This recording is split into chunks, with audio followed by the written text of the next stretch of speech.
say Andra most sign a press conference SI declare support for Dr. Mahmoud Bawumia. Ebi bisa said at the end of the Andra press conference no because already no be most be 60 Mako Defi I could declare support. Eastern MPs might declare support. So at the end of the Andra press conference in the by many elections a process and events.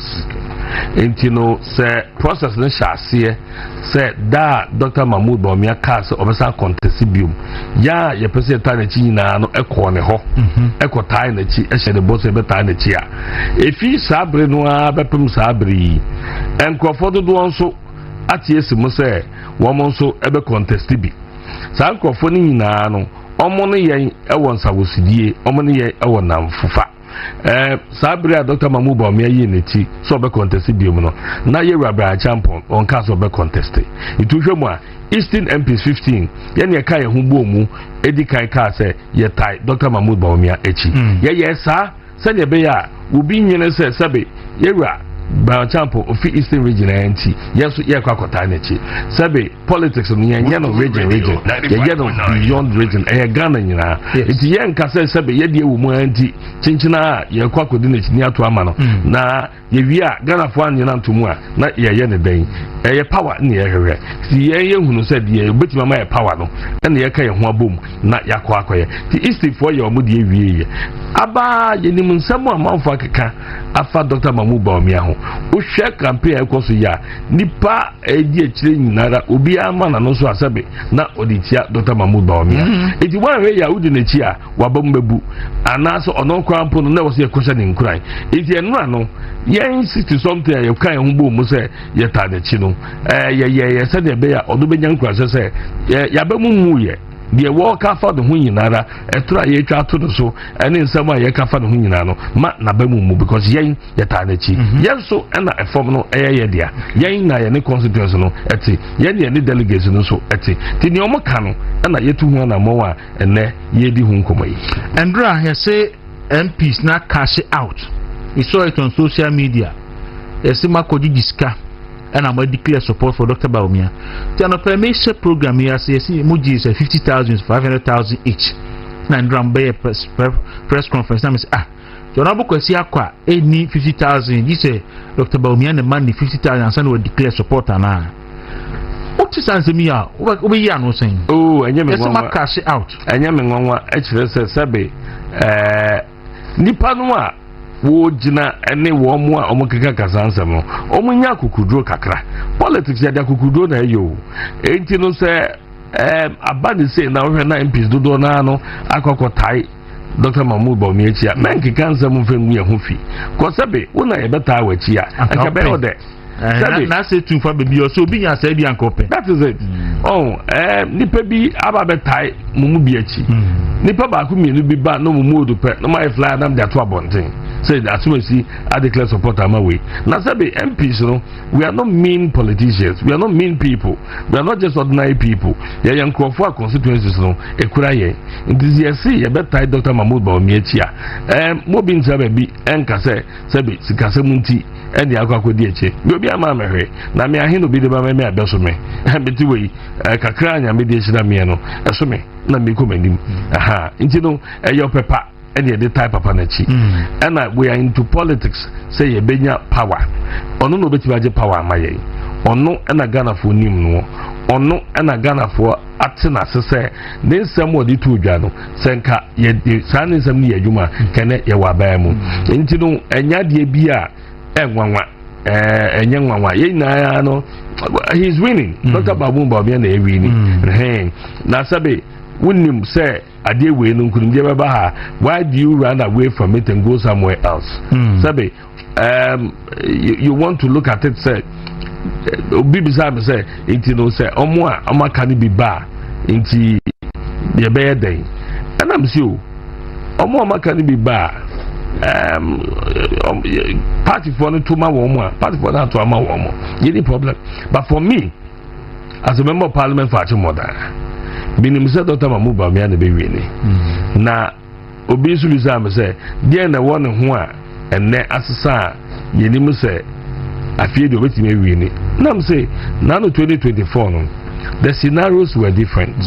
One, Yera Mahama ye nyina nim say Ghana for nto aba ma ne biom ne ho nya akono NDC for the ne ba ya be empress wo wie yi na wo pepa no ho wo wie no pepa no ho wo pepa no ho eprapra no ho sabe de nya won ho nyina no wo ye ne kama na wo de ne ba beta akonwa so na wo agi tumi e de ama wo mo the same way na yenso yenim say Ghana for no wo de nipa ne ba empre bebrea eye easy say nipa no ye beje natum eno no eye one ye to so mienu e tra ye gentleman this for e twade to Dr. Mahmood Bawumia so ene ensem a ye na dasem a wo mo de e ma Ghana for no ene Dr. Mahmood Bawumia ne ho asan ne ho adware enti no ne ho ya kono ye to so miensa wono ni nipa we siesie ne ho ama presidency 2 terms with the papa as running mates in opposition wasamba be the vice president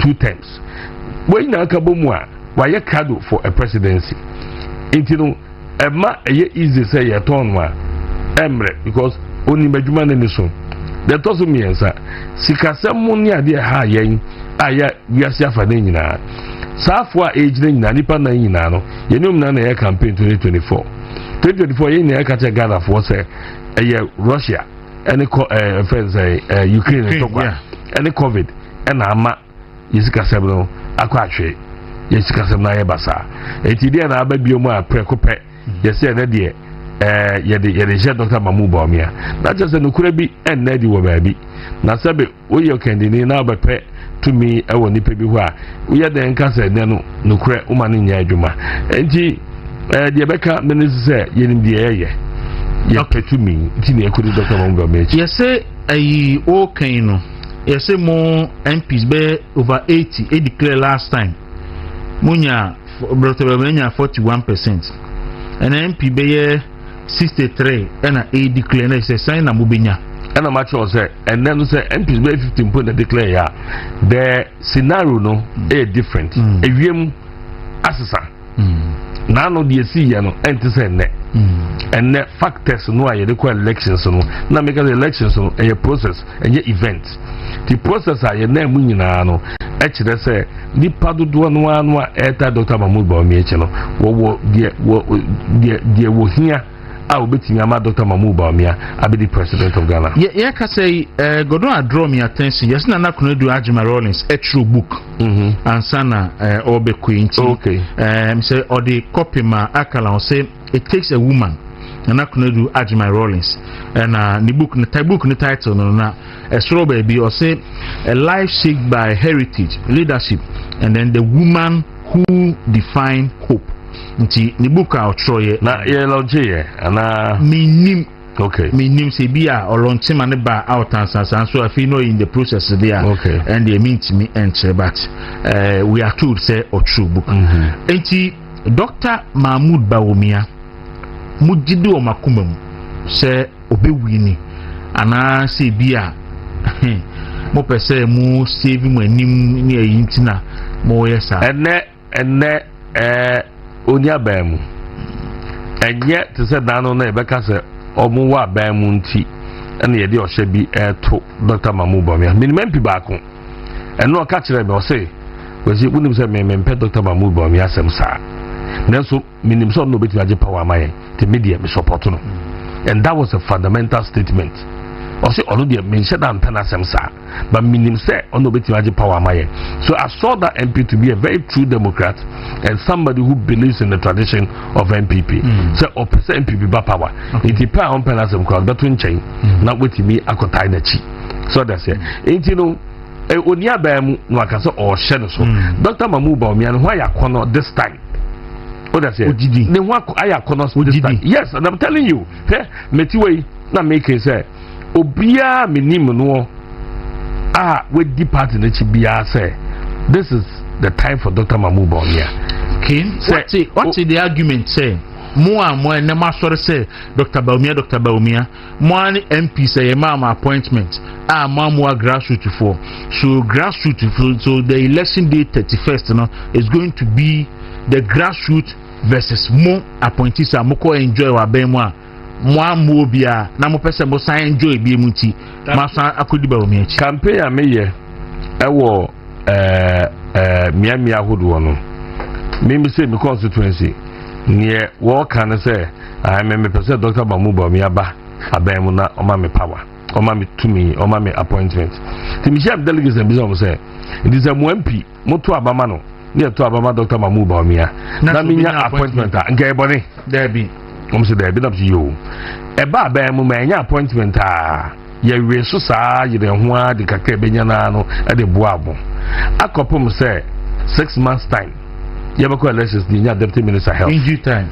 na before then no send yakọ primaries ye bontoa ye rakere de Japan by odano yo be kan ye na say muampi obon hu modern pa Eastern region MPs mienu a say oba power obe momo appointed first 2 ministers obe ye fi Eastern region muampi ka ho ye delegacy bom say papa nam say mo ka mo say ai nam say me ya sha me bossy se minim se yewura kompre ko be wini a akama ko di nachi ba sabe minim se onti mi wini na sa bo na wa hye me no abem eti Dr. Bawumia onka hwen kire me no onna ma ko di nachi se ne be ya ye ne ebeti me wini so odi no nya nya obenyanti ebi se ye de menyanti a aka be join that is it okay yeah obi so to me nkra from Eastern region aka chere se mwampi say post no pay can say Minister for Health na da ho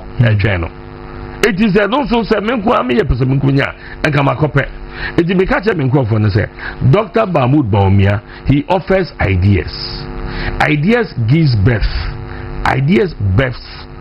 opportunity it is this election no ideas and opportunity versus money one mom so woska say ko fo bi so woska na no obi woska pa e no obi abenya ska pa o chi no obi betenya ska pa but you see when it comes to ideas obi enu no ma waka so ideas esene Dr. Bawumia obi aso woska na ye to aba masika na ye to aba ma ideas any opportunity ye to aba nso mo obi aso mfa ne botum sika emeyo men obi anya bi da sika no obi anya bi doesn't matter me ni fi ye me hunu edubu ahe me ne nante ye no ni sika manfo na bobo sika no epe na kudro epe na ni onyam epe sania o kasa ne boso na o wa kudro na ebota na chi ye mu wera kufuo no se da ni sika sa nkofo na boabo ano na obetimi bedi ade ye wera na do dan kwakufuo that tamils that's it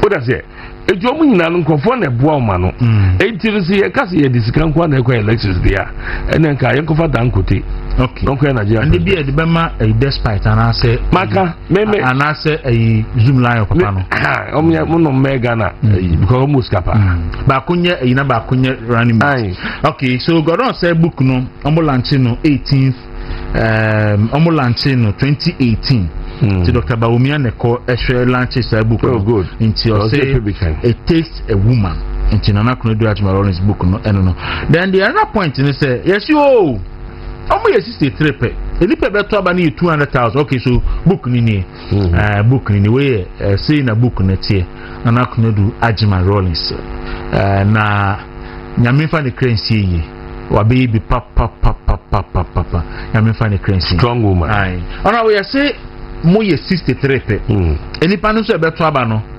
eye 250,000 enti 63 there enkohwe oh na say 63 na enkohwe ya enka 63 ye declare enko bi anka na no ntumai enka obi entinsi Eastern region emma megu MPs ho fi say yanko anko di nachi o dia say ba dia tie ni MPs enkofo na to abamaye MPs your influence in our various constituencies in fact MPs we are the doorway yen na constituency no ekura yen ya bo ho bra eti me fura tim dance sia na biso wana beto abama na also me dey me hwe me MP it is everywhere ati so wona nkofo no wona omuntiye ba yen 63 ni pa bo mu na no I can tell you so bia so ene nkofo atiye so that say na sa number 60 something ko e ba be ka ho Okay, 63 no.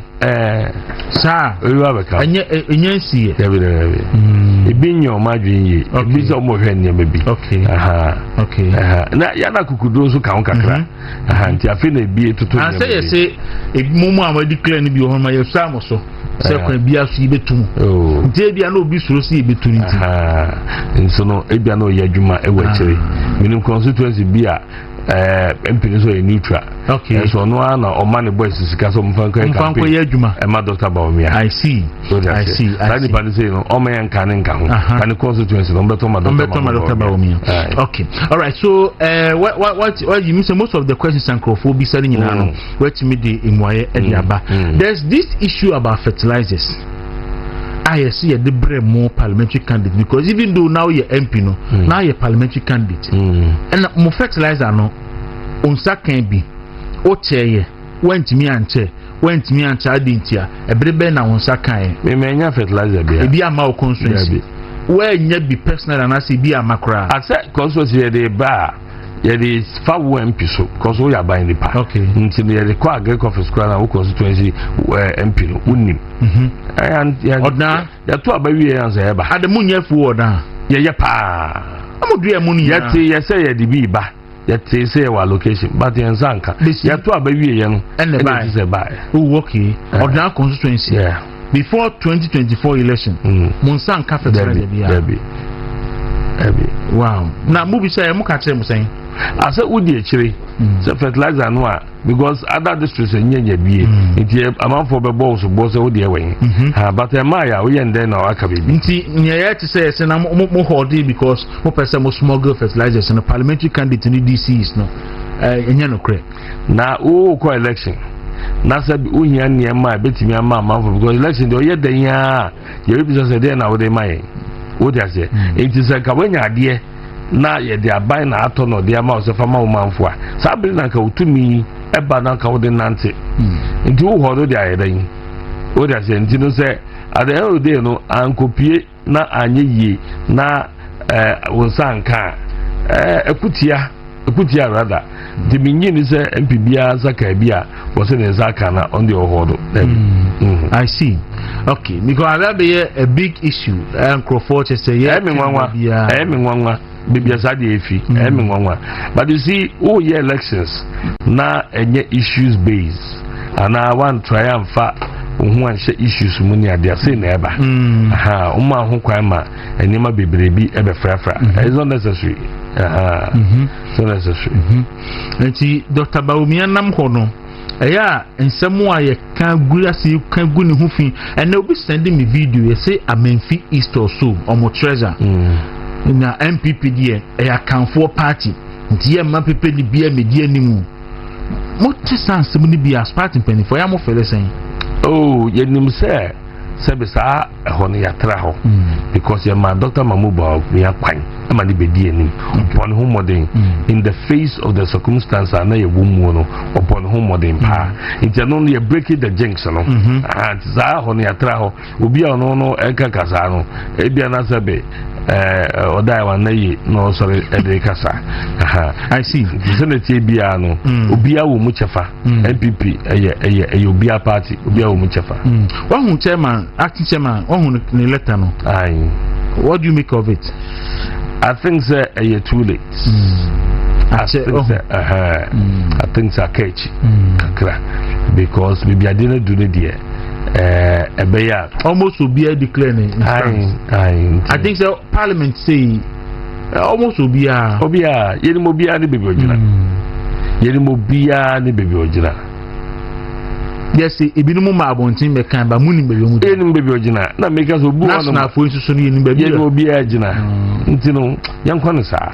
31st wa haya January wa haya. Ana hwe nsi ense party no. Ye wi be kan ho abom. Ojidi and only fear Cassia and Debbie you see almost to say I am piano then cost two things na musuru say one Mobewi na Beka say almost supporting winner no and two say and some more cano NDC4 play them back to you and no dear internet 7 before Dr. Mamuba me the okano so say yen hwe de ye ka yen hwe kasa yi cause kasa de e wo ho and to say senior first kasa yen frama in fact and mpo kasa yen frama na so wo kan frama na eko yeah dia ko ba bia and ne wo kasa e wo ho record wo ho kwa bia so e beda ho wo da se na me ka say me no me hu edubuan from 96 before 96 no me hu no enyema sisi within that period no e bia na sisi where we all thought to say edubuan was the right person and was say yamano edi enim because wakoba akon yamano nsanko bio but emsem funso akaka ba ya ne say one my uncle parliamentary ninti no ema party mpelifo no ebufu no to bi na gange up nyade but ensem a yakaka ku first campaign no na MPP if you want to change MPP if you want to change it is that say I was almost say do boy answer change it miaba ensem a course on ebebere mana social media ni ho If you can't, Hona no Nayaka. A year of being be a graphic, be a very report be. That is it. Then Nadia, what Casape, a wolf so. Even as just a year as 2008, and somewhere course so crying now, be any records by word of mouth. TVB, Zabina TV, near but Kai Hulu said.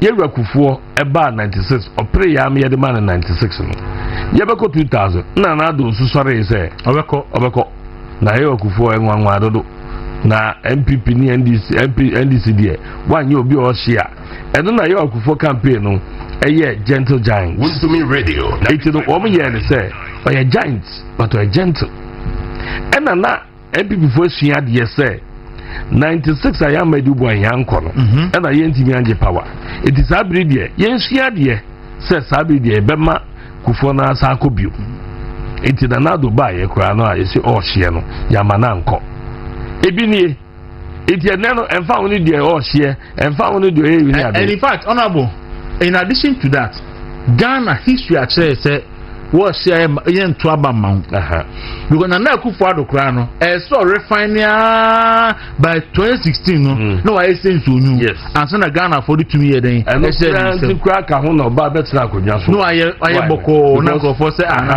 because I see a presidential media press kababisa na do say na say we word I feel dey say why year akonya na temi wana because so timi refine from Akufo Addo 2008 to 2016 so abafam kura Ghana for pobi wa ho brase Ghana for pobi onya kekakeka yabi tina mampani kofo etufo say omunkofo obi o ye full of tension yabi okay yabi nti no at the end of the day no ye pedi ojo because ene say nye Dr. Mahmood Bawumia ena na edi enimu a 2024 anka Ghana eni Ghana bio asofo bebere ehye nkom ka say ono eba at that time said you be a Ghana you be Ghana it is okay say you be a whole Ghana near to opposition dan say be press you eba power na you be Ghana ma Ghana than a war zone country okay honorable T say any other issue how person on fan ka ho na ye fan common memory oh dear me be ka ho an say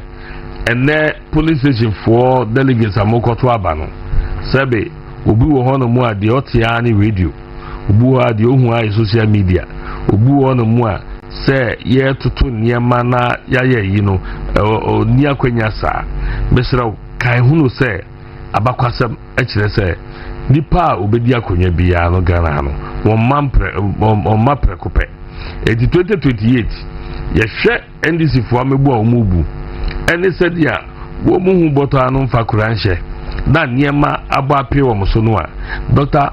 Mahmood Bawumia ya de baby mu a MPP ye baba power say ye pese ye ba power 2028 dia ye best bet and Dr. Mahmood Bawumia say ye pese ye postpone dia and de pe bia ye nto aba no oh Julius yes very bad confident I see. We are very confident but say Dr. Mahmood Bawumia ye de 2028 Ghana for beto Obama no mana be the president. I see. All right, Honorable Alexander Kwesi Akwa enanope ye no edi enkomo era MPP loyal leaders member ba kwefeno Hanan Nuhu o say anope yen fa happy birthday Emma Andy Owusu of Sefi. When he is Sefi also ana Sefi. Okay, so we say no happy birthday Andy. Yedi can we show happy birthday na. Nti na wa we do awode bia so yeah we show happy birthday. Jonabo yeda say oda enso no say eba because yes eba oda say eba na ye be so. Muka ya cho. Kan ache but ebeba ebia Busumi awie ana so busumi awie po de aso awie ana nti me bia na esi next month ni mu a enye sa de na ndagi se bi atwen na ibedi brunya ho na ba ne hwe be se mochi agi se bi atwen na ibedi brunya ho last year ye kodi brunya wo honorable gift chumampofo wo ebu akwano kokrantumi nti ofre se ye mranti meni team ni koy nti e bia na gisi atwena this year brunya na the board na ya ba be so kakra important nti ona bo ye da se no pay se obai nti adwuma na ho ani wa kan no pay se ense se Dr. Bawumia complacent because initially na a 2-horse race this time no emo a ni compete no lead runners na 2 and obi e bi tuja e bi tuska nti ama akensi ni mo eden wow nyanya baresa yes but wow support Bawumia bia entran kan debi kokonsuency na say me see mu 3 days we various electoral I mean it's worked well so we are working juma obi enko grounds enko ye juma obi enko grounds enko ye juma bibia bedana kwamu kama ona bo me da ase ene efiada abonundu kwa me je sise e bottle of pe efiada e bottle of ayintufo obetufo agiso bamandi ntino edi besi anope na ye jama sports team no normal to aso kwa me je sie me producer ora Chris Jokweku so me da na se enka da sebre Gordon ni Cook and so me do mase Eric Martin cooking any a friend is saying alkaline the Afro my alkaline pay a very good morning to you me say also who ye pa any team nyina Cassandra ne Isaac no nyina me do mase nyame ama ochina Godon edi bechirim bebro kwesi ada no pa da sebre the standard bebro na Monday morning menso many will share e will bechirim so me kasa sisi okuapehene abudwa ewe kropon bana de aso mo apakem yabunura any guest of honor for any occasion nti okuapemfo nyina so emamu nyina afrisia pa efi na wiya yi ekosi kwasi ada nwumre de eno ye solukufo ne de nti ye behwese betimi ni mo ahia obepon so a yedama